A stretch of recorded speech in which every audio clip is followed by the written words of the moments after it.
Hi folks, it's Bob Krebs again with Pure Pursuit Automotive, again with the rest of our demonstration of our ML350 Mercedes Benz.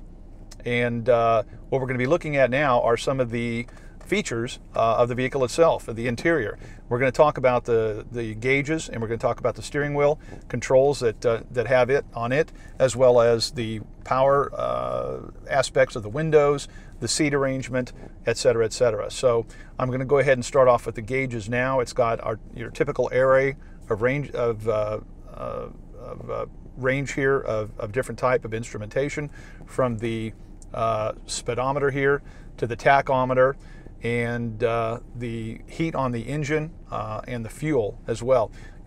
Those are analog, but it also has digital readings for each of those ranges as well. If we start off on the left here, obviously we have the headlights, the on-off in the headlights, the automatic on the headlights, which you can leave on so that you don't ever have to worry about accidentally leaving the headlights off, even if you have a well-lit evening and fail to do so.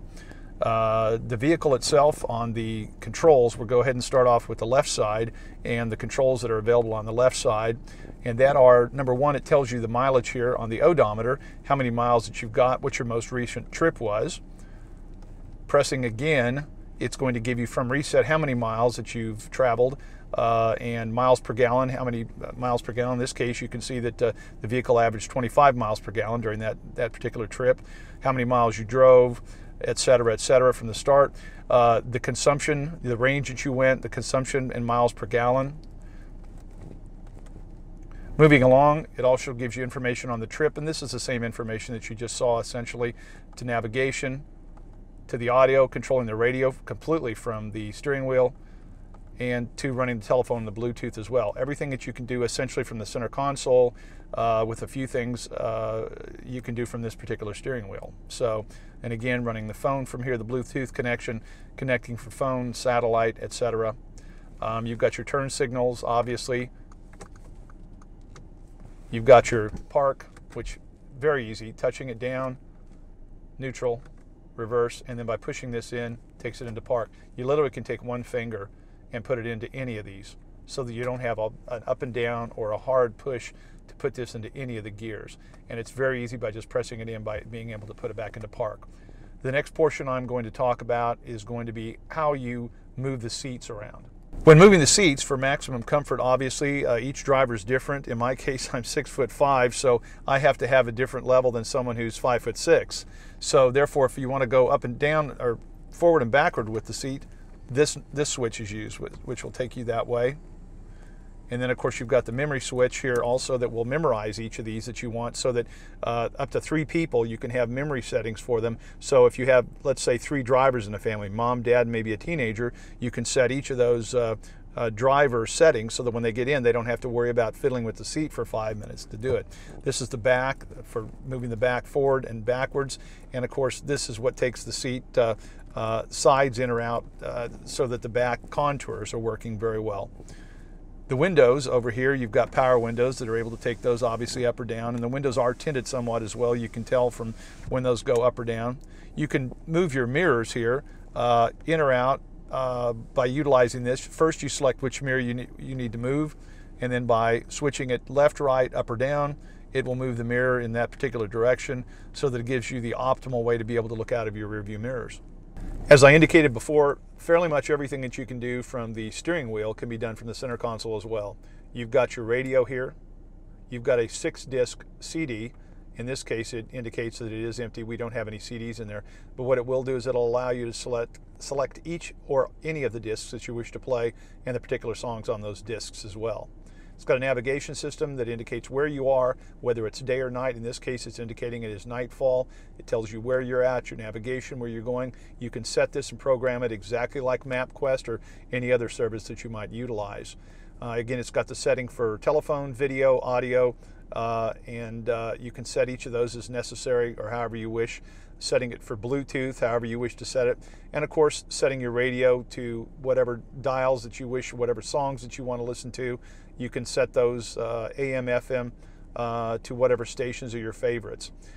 Here we've got the controls for the seat heat. As you can see, it's got settings for very warm, warm, and probably the lowest setting, which is obviously, for those of you that have driven in the Midwest, there's nothing worse than getting in a leather seat in winter that's very, very cold. It's also got controls for the right seat as well, which you can set.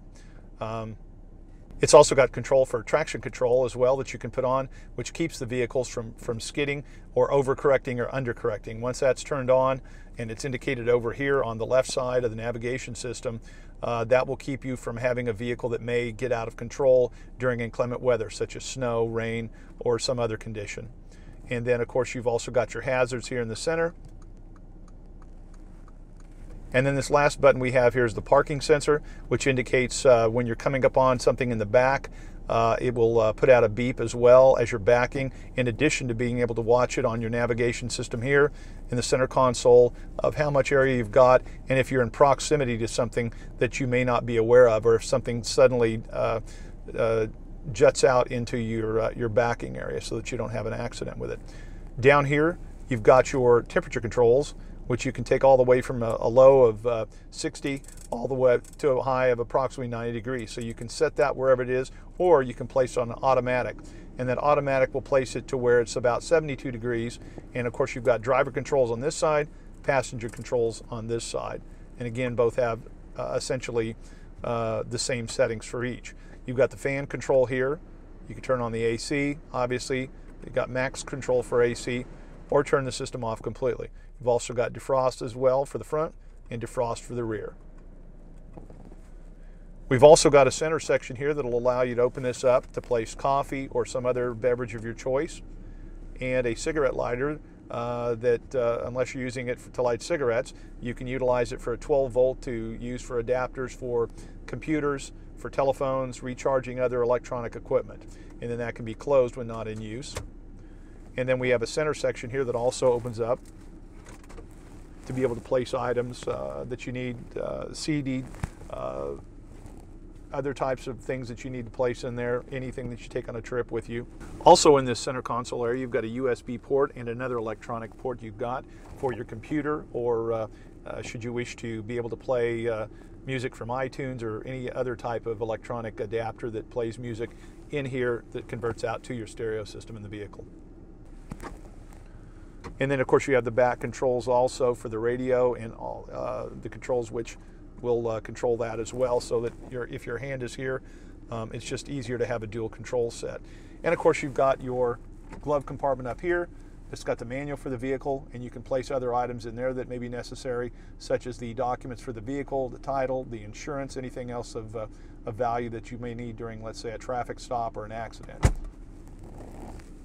And now let's take a look at the upper portion here of the vehicle, the roof. You've got a lighting here that is on both sides to where you can set your lighting for either person to have it. It's almost like an airplane lighting, to where either person can have the lights on or they can have them off for reading. One person could be reading, the passenger could be reading, but that light's angled so that it won't distract the driver.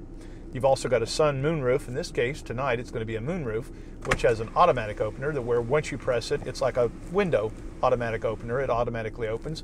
And of course, you've got the option that when this is open, this will not pull forward, so you can't forget to put this back shut again. It's also got the same reverse shut that allows it to shut automatically.